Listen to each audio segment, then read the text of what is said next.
Todo empezó con un viaje, un recorrido largo de mochilero por Sudamérica. Yo solo, mi mochila y una cámara vieja. Buscaba historias, paisajes, encuentros, pero nunca esperé terminar cruzando la frontera norte de México en plena noche, con el alma hecha jirones. Había partido desde Buenos Aires, crucé Chile, Perú, Ecuador. En Colombia conocí a Nina, una española que llevaba meses en ruta. Nos hicimos inseparables por un tramo. Ella fue quien me habló de los pueblos fantasmas del desierto de Sonora. Decía que ahí vivían cosas que no eran del todo humanas. Me reí, le seguí el juego, hasta que en un hostal de Medellín me mostró las fotos. Eran viejas, borrosas, con fecha de los años 90, tomadas en un pueblo llamado El Gato, al sur de Chihuahua. En ellas se veían figuras deformes, cuerpos peludos, ojos como carbones encendidos en la oscuridad. Juró que las había encontrado en una caja enterrada tras la casa de su tía, quien desapareció en ese mismo pueblo en 1994. Nina quería ir. Me pidió que la acompañara. Yo acepté, sin pensar demasiado. Fue mi error. Cruzamos juntos hasta México. Llegamos a Hermosillo y de allí tomamos un autobús desvencijado que se internaba hacia el norte, hacia los límites de lo habitable. En el camino, la gente se bajaba antes de llegar a nuestro destino. Los conductores evitaban mencionar El Gato. Decían que no figuraba ya en los mapas. «Hay algo que ustedes no entienden», nos dijo un anciano al ver que no nos bajábamos. «Ese pueblo ya no existe, y si existe, no es para los vivos». El bus nos dejó en un camino polvoriento. A partir de ahí, caminamos. Solo había silencio, calor seco y la sensación de que alguien nos miraba desde los cerros. Entramos al pueblo cuando el sol empezaba a caer. Casas de adobe abandonadas, una iglesia desmoronada y una escuela cubierta de maleza. Todo parecía detenido en el tiempo, como si un día todos hubieran huido o algo los hubiera hecho desaparecer. Pero no estaba del todo vacío. Había huellas frescas en el polvo, muy grandes para ser humanas. Y en una de las casas encontramos ropa rota, con manchas secas, negruzcas. Nina se puso tensa. Me confesó que desde que cruzamos la frontera sentía que algo nos seguía. Esa noche decidimos acampar dentro de la iglesia. Encendimos una fogata, cenamos en silencio. La madera vieja crujía. Afuera el viento aullaba, o eso creía al principio. Pero el sonido era demasiado profundo, gutural. No era el viento. Salí con la linterna en mano. Barrí el terreno con la luz temblorosa. Nada. Silencio. Hasta que vi los ojos. 2 puntos rojos clavados entre la maleza y una figura alta, encorvada, cubierta de algo que parecía pelo sucio, brillando por la humedad. No alcancé a gritar. La criatura desapareció en un parpadeo. Volví corriendo. Nina ya estaba de pie, temblando. Dijo que lo había visto también y que no era la primera vez, porque en Perú, una noche en las montañas, algo similar los había rodeado. A ella y a otros 2 chicos que desaparecieron días después. Si te está gustando este contenido, suscríbete para no perderte los próximos relatos. Pensé en irnos al amanecer, pero no hubo amanecer para nosotros. La noche aún no había terminado. Y lo peor, apenas comenzaba. No dormimos, apenas si respirábamos. La fogata se había apagado hacía horas y el frío del desierto se colaba por cada rendija del adobe. Afuera, los sonidos no cesaban. Pisadas, ramas rotas y ese aullido, más grave, más cercano. Yo sostenía el cuchillo de cocina que llevábamos como si pudiera protegernos. Nina apenas hablaba. Miraba fijo hacia la puerta de la iglesia, como si esperara que algo entrara en cualquier momento. Y entró, no por la puerta, por el techo.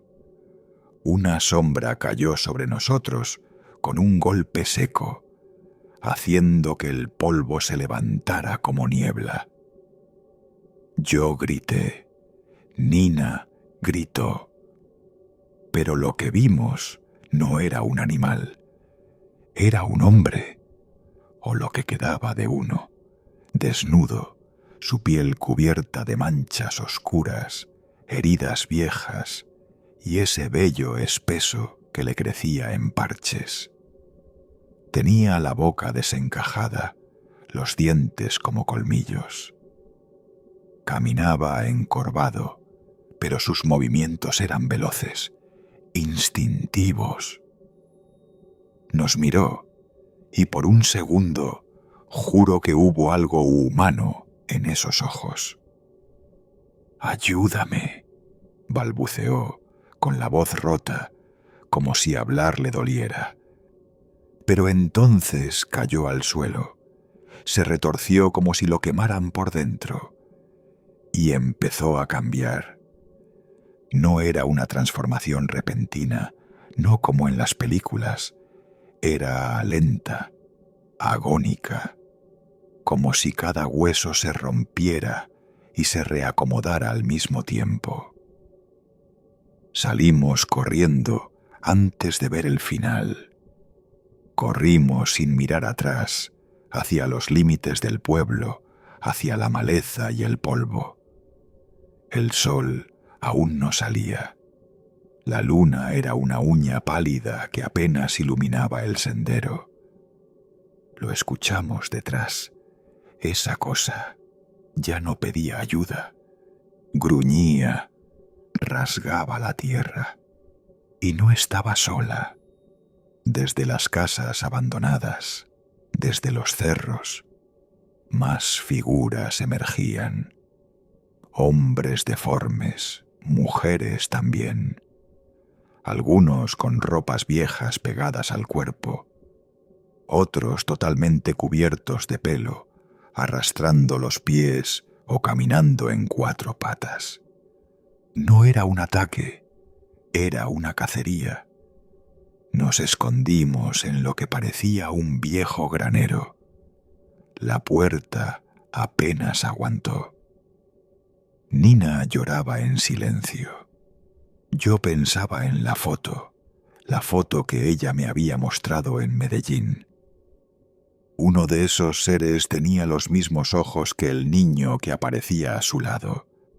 «Son los del pueblo», murmuró Nina con la voz seca. No desaparecieron. Se quedaron así.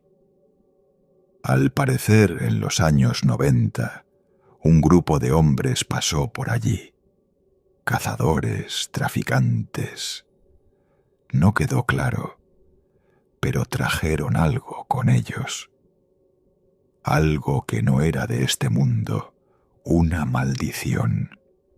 Decían que los huesos de una criatura extraña fueron encontrados en la sierra, que uno de los hombres intentó venderlos.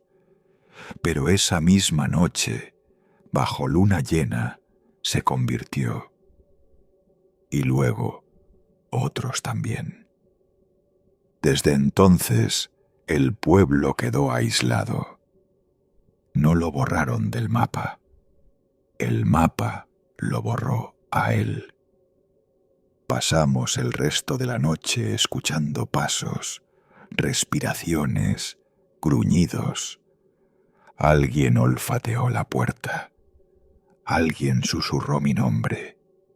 Pero no lo conocían. Nina me confesó algo más. Ella sabía que todo esto podía pasar, que su tía no desapareció, sino que se convirtió, que las fotos eran parte de un diario que había quemado, que había venido para encontrarla y dejar algo. A veces, para detener una maldición, hay que traerla de vuelta al origen, dijo. Me miró con ojos vacíos y entendí.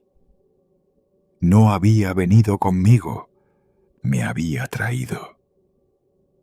Amaneció sin que lo notáramos. La luz se filtró entre las rendijas del granero, suave, tímida, como si también tuviera miedo de entrar. Nos habíamos quedado dormidos, exhaustos, entre el polvo y el miedo. Pero lo más extraño fue el silencio. Ni un solo aullido, ni un paso. El pueblo entero parecía muerto otra vez. Salimos con cautela. La maleza seguía allí, pero los rastros habían desaparecido. Solo quedaban marcas profundas en la tierra, garras que habían arrancado pedazos del suelo. Caminamos sin rumbo, buscando el camino de vuelta, aunque sabíamos que el autobús no pasaría por ahí otra vez. Nina caminaba delante de mí, cabizbaja, como si cargara una cruz invisible. Yo no dejaba de pensar en lo que había dicho, que me había traído. No lo entendía del todo, pero algo en sus ojos lo confirmaba. Ella sabía más, mucho más. Llegamos al borde del pueblo.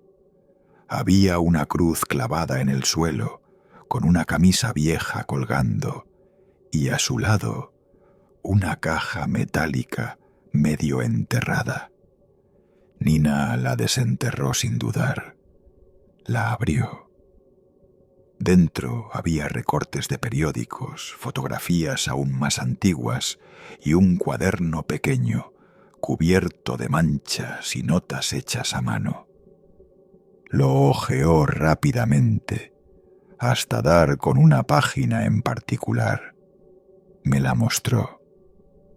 Una foto, en blanco y negro, una familia de campesinos frente a una casa, y en el margen inferior un nombre, Familia Alcázar, El Gato, junio de 1974.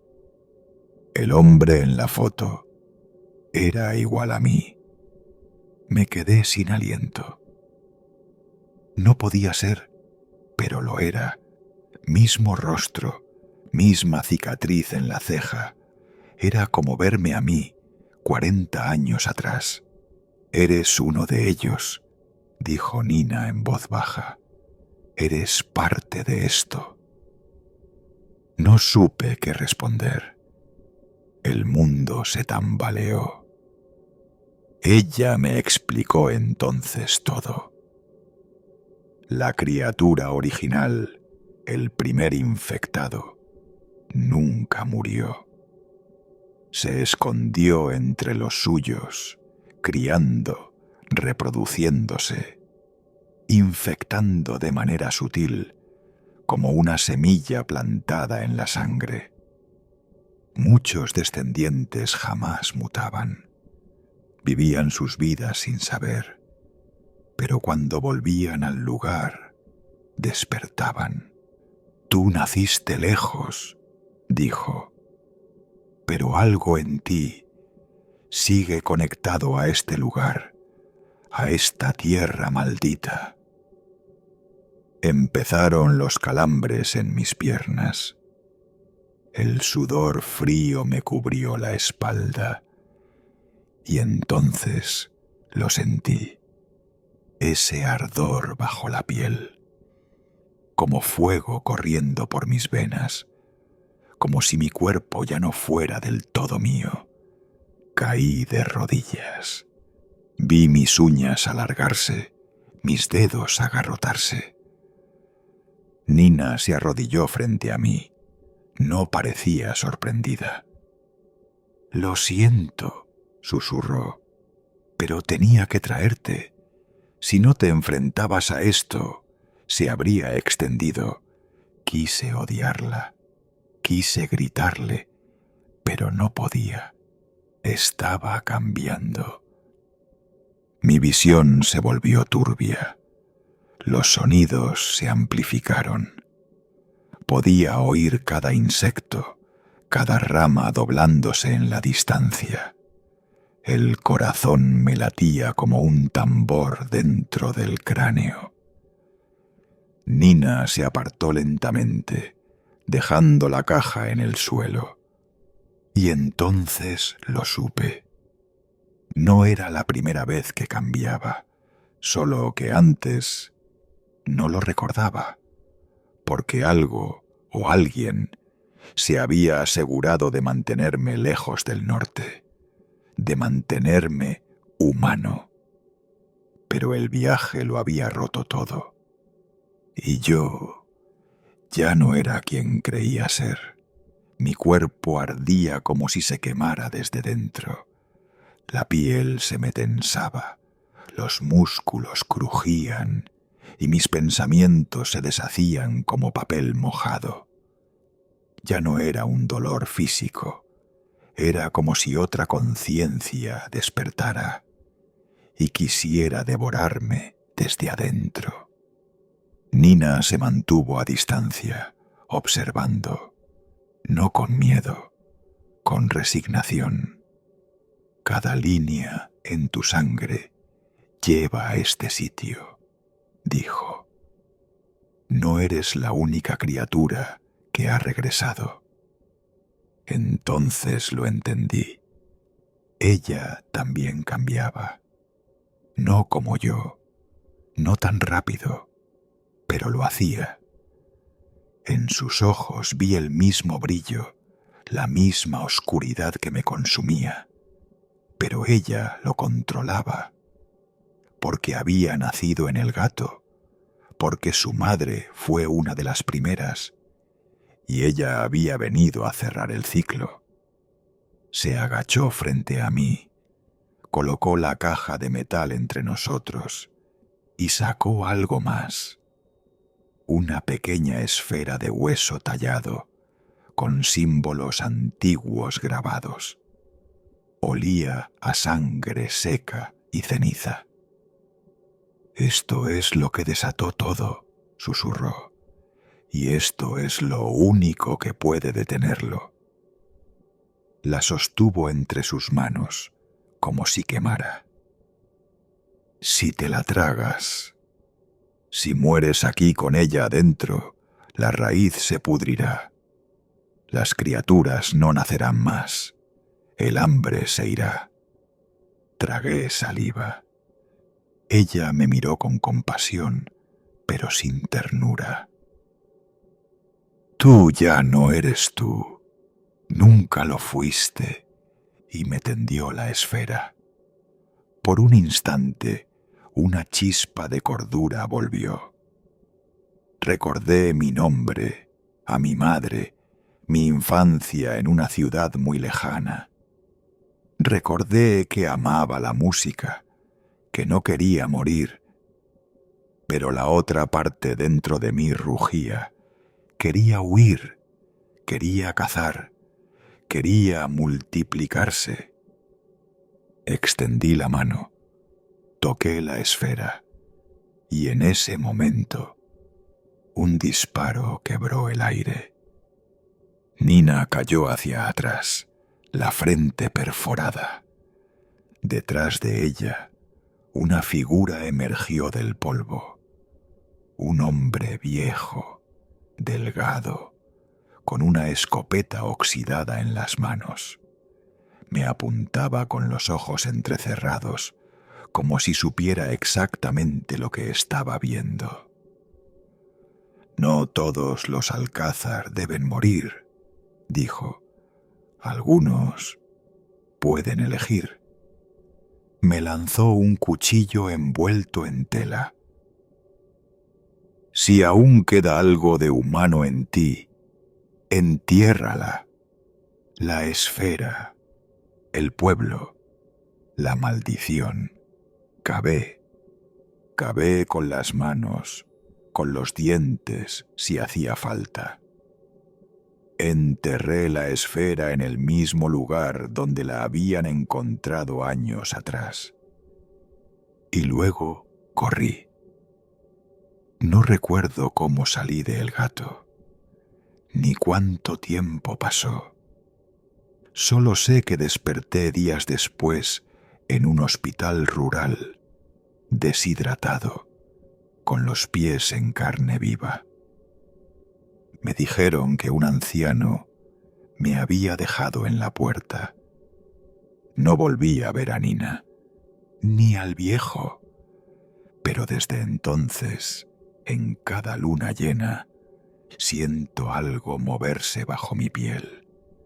Y en mis sueños, una voz me llama desde el norte, como si el desierto aún recordara mi nombre.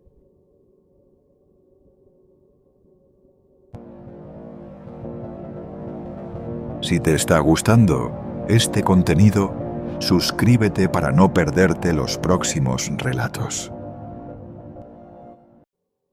Un grupo de 5 excursionistas se refugió en un albergue abandonado, atrapados por una tormenta que no estaba en ningún pronóstico. La nieve comenzó a caer de manera antinatural, como si alguien hubiese arrojado un velo blanco sobre el mundo.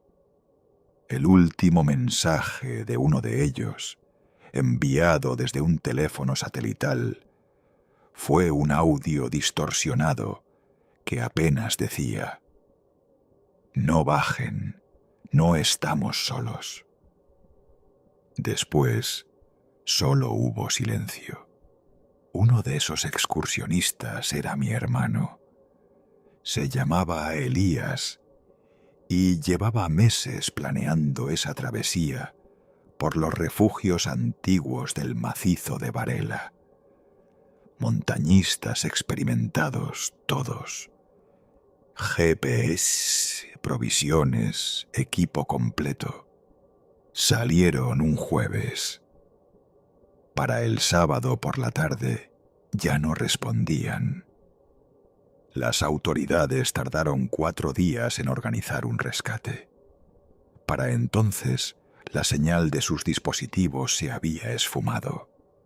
Cuando por fin llegaron al refugio, lo hallaron vacío. Las camas estaban tendidas, la comida servida como si los 5 se hubieran esfumado en medio de la cena. Lo único fuera de lugar era un cuaderno de tapas duras, cubierto de moho, que no pertenecía a ninguno del grupo. Lo encontró un rescatista debajo del banco de madera junto al fogón. Las primeras páginas estaban en blanco. Las siguientes contenían dibujos y frases escritas con furia, como arañazos desesperados. Mi obsesión comenzó ahí. Durante meses estudié mapas de la zona, leí cada testimonio, hablé con rescatistas, con ancianos de pueblos cercanos. Nadie quería hablar del Refugio 9. Decían que ni siquiera existía, que no figuraba en los registros oficiales, pero yo tenía fotos. Elías me las había mandado por mensaje antes de desaparecer.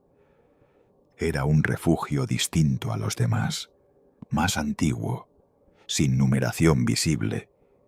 Y había algo más. En cada imagen, al fondo, entre los troncos, se adivinaba una figura, alta, quieta, con una especie de abrigo negro que se confundía con las sombras. La misma figura aparecía en cada foto, siempre más cerca. Yo tenía que ir. En agosto del año siguiente, me uní a un grupo de senderistas que planeaban recorrer la misma ruta. Mentí. Dije que solo quería honrar a mi hermano. La verdad es que pensaba desviarme, llegar hasta ese refugio maldito y quedarme el tiempo suficiente para entender qué había pasado. Lo encontré en el cuarto día, justo cuando una nevada repentina obligó al grupo a detenerse. Me separé mientras ellos armaban campamento.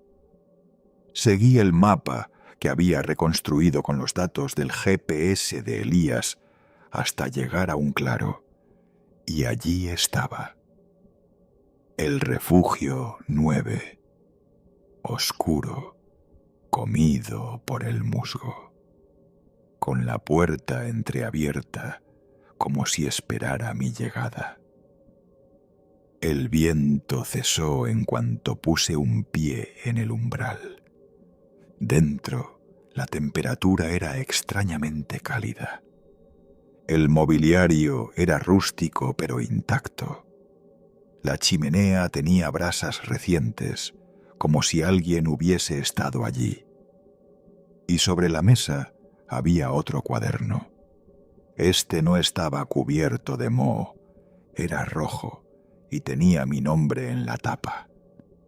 Y lo que estaba escrito adentro no podía ser posible. Las primeras líneas relataban con precisión cada paso que yo había dado en las últimas 72 horas. La forma en que miré al guía antes de mentir. Las dudas al perder el sendero. El momento exacto en que mi pie se hundió en la nieve y juré haber escuchado una voz susurrar mi nombre. Y luego venía una página en blanco, solo una, y después algo escrito con letra temblorosa. Ahora sigue escribiendo tú. Seguí leyendo. Cada página que pasaba parecía llenarse por sí sola, como si la tinta emergiera desde el papel. Una voz suave, húmeda, comenzó a hablarme desde algún rincón del refugio. No gritaba, susurraba, me hablaba de cosas que nadie más sabía, de lo que hice en el hospital con mamá cuando ya no podía hablar, de lo que pensé cuando vi a Elías por última vez y no lo abracé, de lo que sueño cada noche pero nunca digo en voz alta. Intenté dejar el cuaderno. La puerta estaba cerrada, no con llave, sellada, como si el refugio se hubiera cerrado sobre mí. Afuera, La tormenta rugía y el cuaderno seguía escribiendo. Yo solo tenía una opción: seguir leyendo. No sé cuánto tiempo estuve ahí dentro. El reloj de mi muñeca se detuvo a las 3:17. La batería del teléfono murió sin explicación, aunque estaba al 70%. El cuaderno respiraba. No tengo otra forma de decirlo. Lo sentía palpitar bajo mis dedos, tibio, casi húmedo, como piel viva. A cada nueva página, los textos se volvían más personales. Ya no hablaban solo de mí. Mencionaban a Elías, pero no como mi hermano perdido, sino como si él hubiera sido siempre parte del refugio, como si no hubiese llegado allí, sino nacido allí. Vi su nombre escrito una y otra vez, como firmado en la base de cada línea.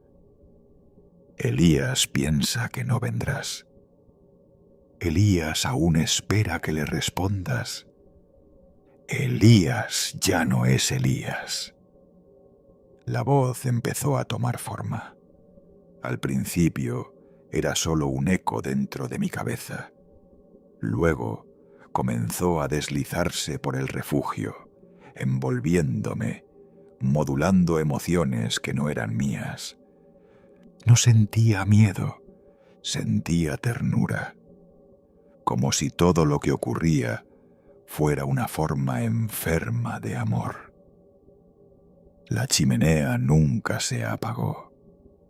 Afuera, la tormenta golpeaba con furia, pero dentro todo era quietud, demasiada quietud. Entonces ocurrió lo primero que me hizo temblar. Desde el rincón donde dormían las literas, alguien se levantó. No lo vi, pero lo escuché. El sonido inconfundible de un cuerpo sacudiendo un colchón de resortes viejos. Después, pasos lentos sobre la madera y una respiración que no era la mía. Me giré. No había nadie. Pero la litera inferior, la más próxima al fogón, tenía el colchón hundido, como si alguien aún estuviera sentado ahí. No me atrevía a hablar. Solo abrí otra página del cuaderno. Y ahí estaba, una descripción exacta del sonido que acababa de oír, del miedo que intentaba reprimir, del sudor frío bajándome por la nuca. Y una frase: no lo mires aún. Si lo haces, no saldrás. Empecé a entender que el cuaderno no predecía. Dictaba. No relataba lo que yo vivía, me ordenaba a vivirlo. Y si me negaba, las cosas empeoraban. Como cuando cerré el cuaderno, intentando romper el hechizo. En ese instante, la chimenea se apagó con un bufido, y la temperatura cayó tan de golpe que el aliento se volvió escarcha. Escuché risas, no de una sola voz, varias, familiares, cercanas, entre ellas la de mi madre, pero no como era en vida, sino como sonaba en sus últimos días, cuando deliraba, pidiendo que no la dejáramos sola. Entonces lo entendí. El refugio no está en el mapa, porque no existe en el mundo real. Existe solo para quien tiene cuentas pendientes con los muertos. Abrí el cuaderno de nuevo, temblando. y la temperatura subió. La chimenea encendió sola. En la siguiente página había un dibujo. Rústico, infantil, una figura alargada frente a una montaña y otra figura más pequeña, de rodillas con las manos en la cara. Debajo, escrito con tinta roja: tú sabías que Elías no iba a volver. Ahora, vuelve tú. Las paredes comenzaron a vibrar. Un sonido bajo, como un canto gutural, empezó a emanar desde las maderas mismas del refugio. El techo crujía como si algo se desplazara sobre él, caminando en círculos. Fui hacia la puerta. La empujé con todas mis fuerzas. Cedió. Pero lo que vi afuera no era el bosque. Era el mismo refugio. Otro, idéntico, a unos metros, como un duplicado enfermo, con la puerta también abierta, y alguien de espaldas, sentado frente a la chimenea.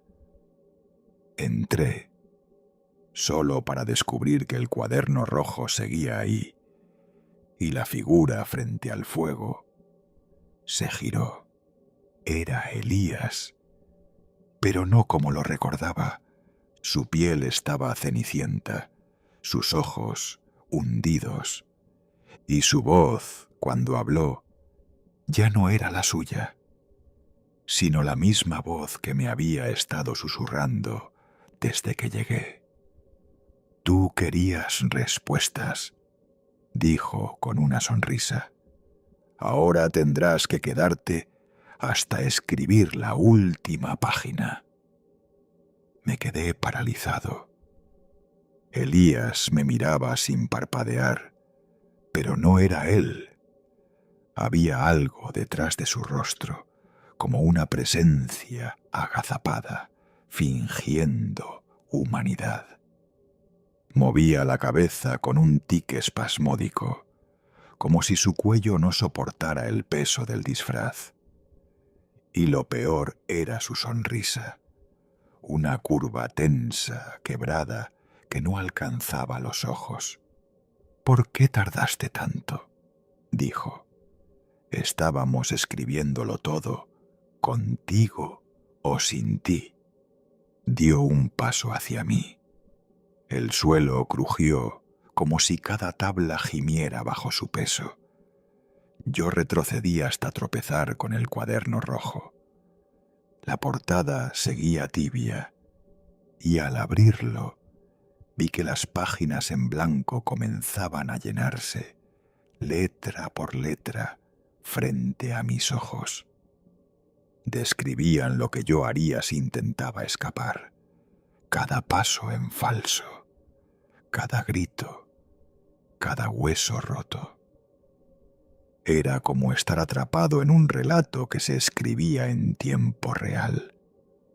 Y no podía ganar. Entonces me senté. Miré a esa cosa con cara de Elías y le dije: «Está bien, si esto es lo que quieres, terminemos la historia». Algo cambió. El ambiente se distendió. La tensión eléctrica del aire se deshizo por un segundo.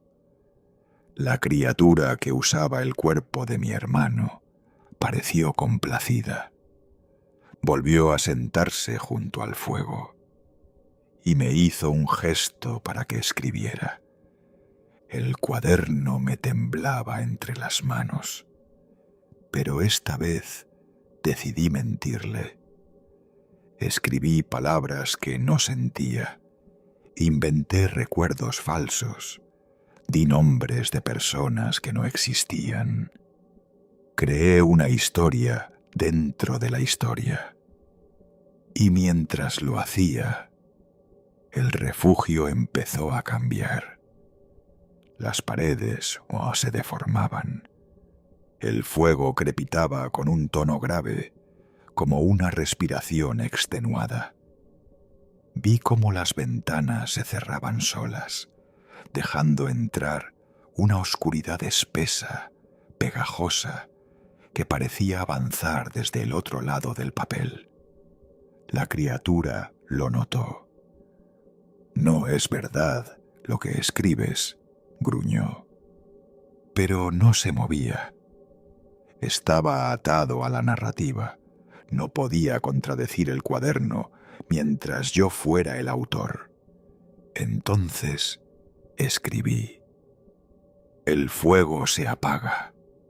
La figura frente a mí comienza a arder por dentro. Su rostro se cae como cera. Y ocurrió. El cuerpo de Elías se sacudió. Sus mejillas ya se empezaron a derretirse, colgando en hebras negras. Los ojos se deshicieron como si fueran de sal. Y la cosa dentro de él chilló con un sonido que me dejó sangrando los oídos. Me lancé hacia la puerta sin dejar de escribir. Salgo del refugio. No hay nieve, solo tierra húmeda. Una luz gris lo cubre todo. Estoy solo, libre. Cuando abrí la puerta, así fue. Ya no había dos refugios, ni nieve, ni árboles. Solo una colina pelada, bajo un cielo plomizo. Y el cuaderno seguía en mis manos. Corrí. No sé cuánto, pero con cada paso el mundo parecía reconstruirse. A lo lejos vi las tiendas del campamento original. Escuché voces, gritos. Alguien me reconoció. Caí de rodillas. El guía y dos de los senderistas me levantaron. Preguntaron dónde había estado, por qué desaparecí por tantas horas. Horas, dijeron, no días. Yo no podía hablar. El cuaderno había desaparecido, pero algo más había regresado conmigo. Lo supe esa noche, al intentar dormir. Soñé con el refugio, no con el real, sino con uno aún más antiguo, hecho de piedra húmeda y raíces, como si lo hubieran cavado en el interior del mundo. Y dentro, sentados frente al fuego, había 5 figuras. Una de ellas era mi hermano. Las otras no las reconocí hasta que vi sus ojos. Todos eran míos. Después de aquel viaje, dejé todo. El trabajo, la ciudad, incluso a quienes me querían. Volví a vivir con mi padre, en una casa donde el silencio era espeso, donde los relojes habían dejado de funcionar hacía años. Creía que así escaparía. Pero no se puede huir de algo que te habita. Las noches se llenaron de sueños, no pesadillas, no al principio. Eran visiones exactas, como capítulos de un libro que ya estaba escrito. El refugio regresaba en cada una, y con él los cuadernos. No solo uno, sino decenas, apilados en mesas, camas, suelos, todos con mi nombre, todos con palabras que aún no había escrito. Y cada noche, en el último segundo, antes de despertar, escuchaba lo mismo. Es tu turno otra vez. Empecé a escribir compulsivamente. relatos, cartas, frases sueltas que no entendía. Una noche, mientras transcribía uno de esos textos, me di cuenta de que describía la habitación exacta donde estaba sentado. La lámpara rota, el vaso de agua a medio tomar, el cuaderno abierto en la página 43. Era una trampa, como si yo ya no inventara historias, sino que estuviera siendo dictado por algo. Fui a buscar ayuda, psicólogos, chamanes, incluso un sacerdote. Todos terminaban igual, diciendo que lo que llevaba dentro era más viejo que las palabras. Uno, un anciano ciego que vivía en las afueras de Tolhuin, fue el único en decir algo útil. «Lo que has traído no es una maldición», me dijo. «Es un testigo». ¿Un testigo de qué? De lo que no debe contarse. ¿Y por qué yo? Porque lo escribiste, aunque no lo recuerdes. Esa frase me persiguió durante días. ¿Lo escribiste? ¿Y si el refugio, los cuadernos, todo, había sido creado por mí? Un castigo, un relato nacido de algo que hice o que debía haber impedido. Volví al norte, no como senderista, sino solo. No conté a nadie. Solo llevé papel, una linterna y una mochila. Tardé 3 días en encontrar el lugar. Esta vez no había refugio, solo el claro, la nieve y algo enterrado bajo una capa de hielo. Lo desenterré con las manos desnudas. Una caja de metal. Dentro, 5 cuadernos, uno por cada desaparecido, incluido Elías.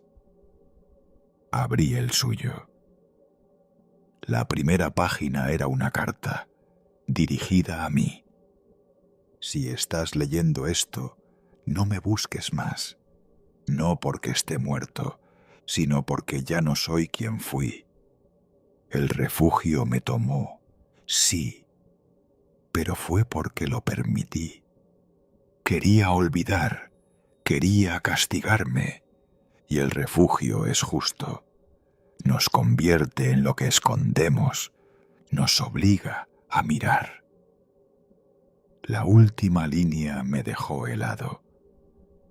Tú también estabas ahí, pero aún no te acuerdas. Entonces vino el recuerdo. Una excursión de adolescentes. 10 años atrás. Yo, Elías y 3 más. Una tormenta repentina. Un refugio improvisado. Algo que vimos en el bosque y prometimos nunca contar. Una figura negra que nos habló sin moverse los labios. Y una elección. Uno debía quedarse para que los demás volvieran. Y elegimos a Elías. Él lo supo, pero no dijo nada. Solo sonrió y se sentó frente al fuego. Mientras nosotros salíamos al amanecer, con el recuerdo ya fragmentado. Hasta hoy. Ahora entiendo que el refugio no es un lugar, es un pacto. Un espacio suspendido donde se pagan las deudas de la memoria. Elías no fue la víctima, fue el custodio. Y yo, el traidor. Así que he vuelto, esta vez a escribir mi propio cuaderno. Y cuando termine la última página, alguien más lo encontrará y volverá a comenzar. Porque el refugio siempre espera.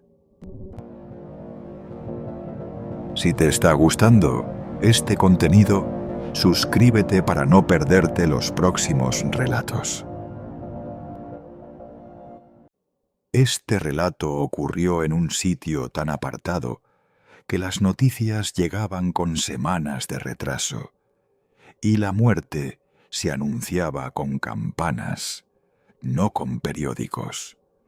Fue en ese lugar donde ocurrió lo que muchos aún prefieren no mencionar. Lo llaman la sequía de la tierra, como si ponerle un nombre inofensivo pudiera esconder lo ocurrido en el viejo cementerio.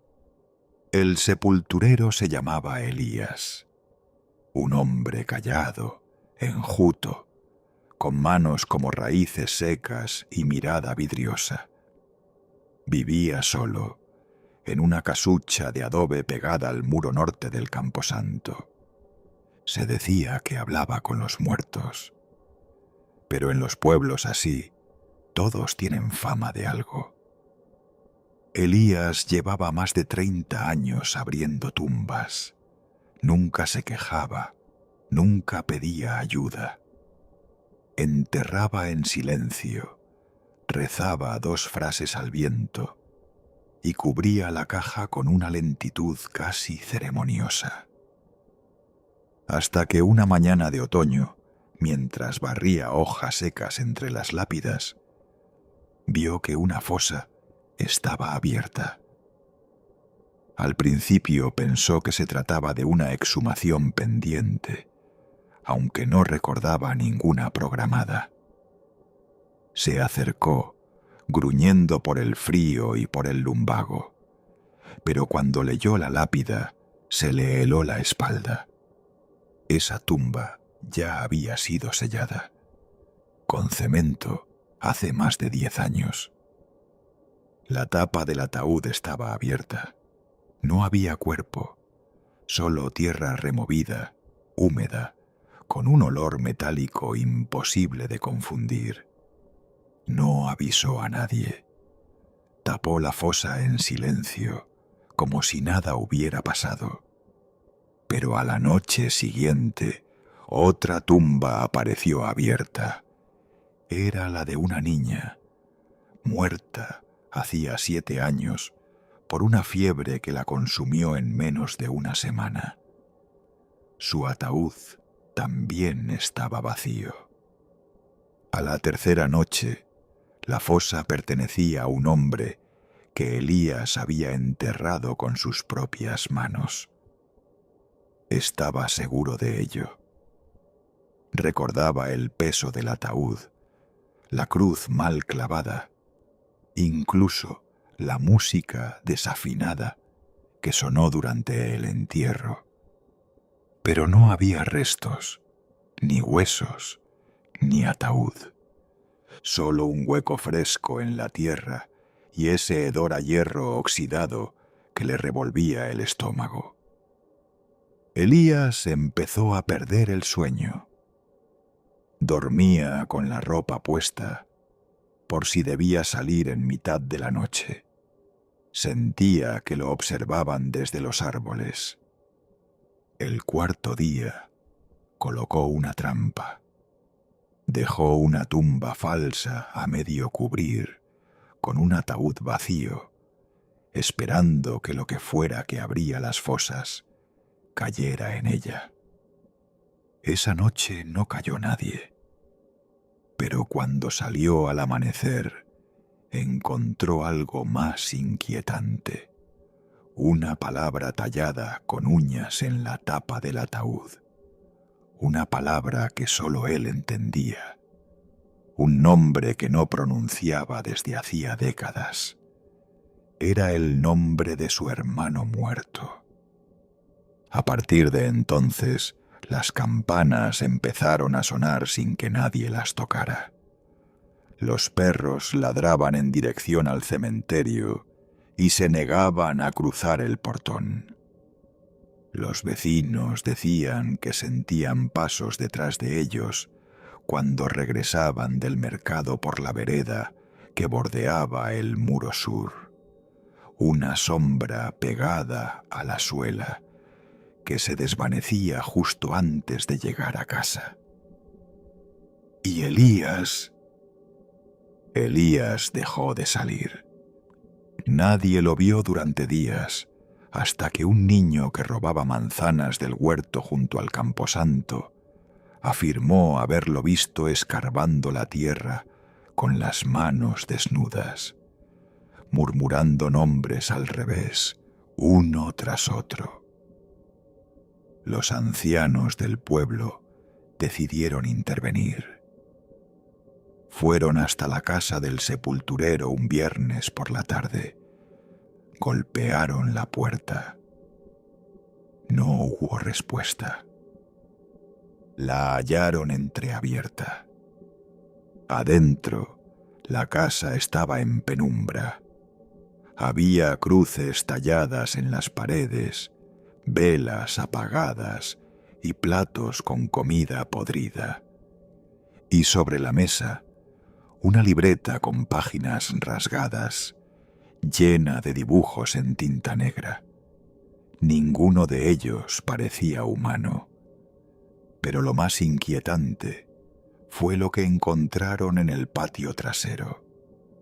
Una fosa recién abierta, y dentro algo que no debía estar allí. No era un cadáver lo que yacía en esa fosa.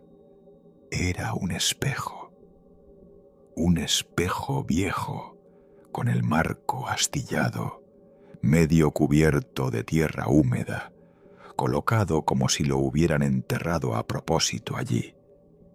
Uno de los hombres se agachó para mirarlo de cerca. Se quedó inmóvil. Su rostro palideció al instante. Luego, sin decir una palabra, se alejó del lugar tambaleando, como si algo dentro de él se hubiese quebrado. Los demás no se atrevieron a mirar. Taparon la fosa a toda prisa, sin entender qué sentido tenía aquel objeto allí, ni por qué Elías había cavado esa tumba falsa. Esa noche, el silencio fue absoluto en el pueblo. Ni grillos, ni viento, ni ladridos. Solo el crujido de la madera vieja y el leve rumor de pasos sobre tierra húmeda. Al amanecer, alguien notó que la tumba de su abuela estaba abierta. Luego otra, y otra más. El sacerdote del pueblo pidió que sellaran todas las tumbas con piedra. Elías seguía desaparecido, pero nadie se atrevía a buscarlo demasiado lejos. Todos temían encontrar algo que no supieran nombrar. Una anciana, la más vieja del lugar, fue la única que habló con claridad. Eso que se levanta no son los muertos, es lo que se llevó sus cuerpos. Cuando le preguntaron a qué se refería, solo respondió: no entienden, hay algo debajo, siempre lo ha habido. Aquella tarde, alguien recordó que Elías tenía una hermana menor. Había muerto cuando eran niños. Una fiebre fulminante la llevó en apenas 2 días. Nadie volvió a mencionar su nombre desde entonces. Elías la había enterrado con sus propias manos, con apenas 15 años, y desde entonces nunca dejó el cementerio. Una mujer afirmó haberlo visto de lejos, esa misma semana. Caminaba entre las lápidas, pero no tocaba el suelo. Iba descalzo, con la ropa desgarrada y una expresión perdida, como si ya no recordara su nombre. La noticia corrió como pólvora. Alguien debía detenerlo. Organizaron una vigilia. Hombres con faroles y palas se apostaron en distintos puntos del camposanto, decididos a capturarlo, o al menos entender qué estaba haciendo. Durante horas no vieron nada, hasta que pasada la medianoche, las velas empezaron a apagarse una a una. Los relojes se detuvieron, y desde el centro del cementerio, una luz tenue, como si alguien estuviera excavando con una lámpara a cuestas. Se acercaron con cuidado, avanzaron entre las lápidas, sus sombras deformándose en los mármoles fríos. Y allí estaba Elías, de rodillas frente a una fosa que no existía en el registro. No tenía pala, cavaba con las manos. La tierra le cubría hasta los codos. Murmuraba algo en un idioma que no era el suyo. Tenía los ojos cerrados, pero lloraba. Uno de los hombres se adelantó y le gritó por su nombre. Elías no reaccionó. El suelo comenzó a temblar, leve pero constante, como un susurro que se filtra desde lo profundo. Entonces, todos vieron cómo algo en la tierra se movía. Una forma que no era humana. Una curva, una silueta, algo que respiraba. Y lo más perturbador, no salía, bajaba. La fosa se estaba tragando a Elías. Intentaron sujetarlo, pero fue inútil. La tierra parecía tener vida. Lo succionaba centímetro a centímetro, como si lo reclamara. Antes de desaparecer por completo, Elías abrió los ojos y sonrió. Esa imagen los persiguió a todos por el resto de sus días. Al amanecer, no había ni rastro de él, ni fosa, ni herramientas, ni tierra removida. Pero sí un detalle nuevo. Una lápida reciente, con su nombre tallado, y una fecha de defunción grabada con hierro caliente. La noche anterior. El rumor se esparció como aceite sobre agua. Elías está enterrado, pero no muerto. La lápida apareció sellada al amanecer, perfectamente alineada, como si un sepulturero invisible la hubiese colocado con pulso quirúrgico. Nadie en el pueblo admitió haberla puesto. Nadie se atrevió a moverla. Los días siguientes fueron un desfile de señales, extrañas, sutiles, pero constantes. Las campanas de la iglesia tañían solas, siempre a las 3 de la madrugada. Una campanada por noche. Siempre una. Los retratos antiguos empezaron a desvanecerse. Rostros que antes eran reconocibles, ahora lucían borrosos, como si la memoria los rechazara. Y los más sensibles decían oír voces, no desde el cielo ni el infierno, sino desde la tierra misma. El alcalde ordenó cerrar el cementerio. Pusieron cadenas, sellaron la entrada con tablones, clavaron cruces en las verjas. Pero no sirvió. Una semana después, encontraron una fosa abierta justo en el centro del pueblo, en la plaza, sin ataúd, sin restos, solo tierra revuelta. y ese mismo olor metálico que perseguía a todos desde hacía días. Lo que fuera que habitaba bajo el cementerio ya no estaba contenido.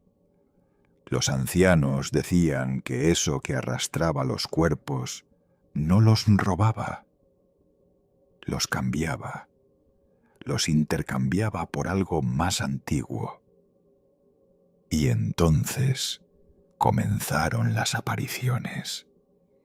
Primero fueron sombras, siluetas humanas que cruzaban de un tejado a otro sin dejar huellas. Luego, reflejos en los cristales que no coincidían con quien se miraba. Y por último, los dobles. Uno por uno, algunos vecinos empezaron a ver réplicas exactas de sus seres queridos caminando por las calles, pero con gestos levemente distorsionados. Una sonrisa fuera de lugar.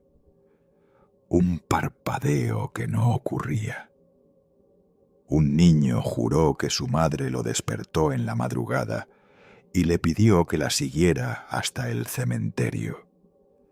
Pero su madre dormía profundamente en la habitación contigua. El pánico se apoderó de la aldea. La misa del domingo fue la última. Nadie volvió a rezar en voz alta. Era como si nombrar a los muertos les diera poder para volver. Una noche, la mujer más joven del pueblo, Clara, decidió confrontar el misterio.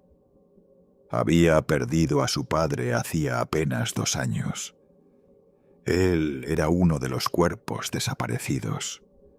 Esperó hasta la medianoche, se escabulló por detrás del molino y cruzó el muro del cementerio, ahora cubierto de enredaderas negras, como si el lugar respirara podredumbre. Llevaba una lámpara de aceite y un colgante que había sido de su padre. Caminó entre las lápidas buscando su nombre. Pero donde debería estar su tumba, había otra. Una tumba que no correspondía a nadie del pueblo. El nombre grabado era irreconocible. Una palabra larga, inhumana, como si alguien hubiese mezclado sílabas antiguas al azar. Pero el colgante estaba colgado del mármol. Cuando lo tomó, escuchó el eco de una respiración, no la suya.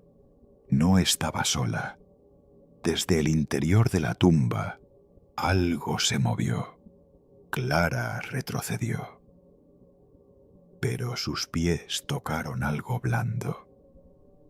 Al girar, vio una figura de espaldas, vestida con la ropa de su padre. La misma chaqueta de lana, las botas viejas, incluso el gesto encorvado. Pero cuando le llamó, la figura se volvió y no tenía rostro. Clara no gritó ni corrió, solo retrocedió lentamente, mientras aquella figura sin rostro avanzaba con pasos que no dejaban sonido. Cada vez que intentaba mirarla de frente, el aire se volvía denso, como si una presión invisible le comprimiera los pulmones. Era como respirar ceniza. Entonces ocurrió algo aún más imposible. La tierra se abrió, justo a los pies de la figura. No fue un derrumbe, fue una abertura deliberada, precisa, como una boca que se abría esperando. Y la figura cayó, sin emitir sonido alguno, como si siempre hubiese pertenecido allí abajo. Clara corrió, Saltó el muro, tropezó, se arañó las manos, pero no paró hasta que llegó a su casa. Allí se encerró y no volvió a salir en semanas. Desde esa noche, algo cambió en el pueblo. Las tumbas dejaron de abrirse. El silencio volvió a ser silencio, no una amenaza contenida. Pero algunos detalles nunca regresaron a la normalidad. Los espejos del pueblo amanecieron cubiertos de vaho cada madrugada. Nadie se atrevía a mirarse en ellos hasta después del amanecer. Y el cementerio fue sellado con cemento y piedra, encerrado para siempre. Una cruz sin nombre decora la entrada. Cada tanto, alguien asegura haber visto al viejo Elías caminando entre los árboles, hablando solo, o tal vez con quienes lo esperan bajo tierra. Porque nadie supo nunca qué había exactamente allí abajo. Solo que no era humano. Solo que tenía hambre. Y que durante varias noches necesitó vaciar las fosas para volver a llenarlas con algo peor. Si te ha gustado, deja tu like, suscríbete y activa las notificaciones para no perderte los próximos relatos. Aquí, cada historia está pensada para escucharse en silencio y preferiblemente a oscuras.